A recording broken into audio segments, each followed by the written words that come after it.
नमस्कार मित्रांनो, आजच्या व्हिडिओमधून जाणून घेऊयात एका दिग्गज अभिनेत्याचा जीवन प्रवास। तत्पूर्वी आपण जर तारांगण या यूट्यूब चॅनलला सबस्क्राईब केलं नसेल तर नक्की सबस्क्राईब करा। नागपूरमधील विचारवंत लेखक आणि अभिनेते वीरा साथीदार यांचं निधन झालं। कोरोनाचा संसर्ग झाल्यानंतर त्यांना उपचारासाठी एम्स रुग्णालयात दाखल केले गेले होते, मात्र उपचार सुरू असताना त्यांची प्राणज्योत मालवली होती। अभिनेते वीरा साथीदार यांनी कोर्ट सिनेमात प्रमुख भूमिका बजावली होती। त्यांना या चित्रपटासाठी पुरस्कार मिळाला होता। त्यांची भूमिका खूपच गाजली। 62व्या राष्ट्रीय चित्रपट पुरस्कारांमध्ये चैतन्य ताम्हणे दिग्दर्शित कोर्ट या मराठी चित्रपटाला सुवर्ण कमळाचा सर्वोच्च बहुमान मिळाला होता।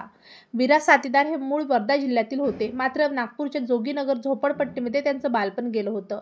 तिथेच ते मोठे झाले। घरी 18 विश्व दारिद्र्य असतानाही त्यांच्या आईने त्यांना शिकण्यासाठी प्रोत्साहन दिले। त्यांचे वडील नागपूरच्या रेल्वे स्थानकावर हमाली तर आई बांधकाम मजूर म्हणून काम करायच्या। वीरा साथीदार यांच्या निधनाने आंबेडकरी चळवळीचा आधारस्तंभ हरपला आहे। डॉक्टर बाबासाहेब आंबेडकर यांच्या विचारांचा वीरा साथीदारांवर जबरदस्त पगडा होता। त्यांनी आंबेडकर चळवळीतील अनेक गाणीही गायली आहेत। अनेक ठिकाणी ते या विषयावर व्याख्यानही देत असत। त्यांनी पत्रकार म्हणूनही काम केले आहे। हे करत असताना त्यांनी शोषित पीडितांना न्याय देण्यासाठी मोठा संघर्ष केला। मात्र अशा दिग्गज व्यक्तिमत्वाची एक्झिट ही चाहत्यांसाठी खूपच दुःखद ठरलेली आहे। तेव्हा मित्रांनो, आपल्या तारांगण या यूट्यूब चॅनलतर्फे सुप्रसिद्ध ज्येष्ठ अभिनेते साथीदार यांना भावपूर्ण श्रद्धांजली।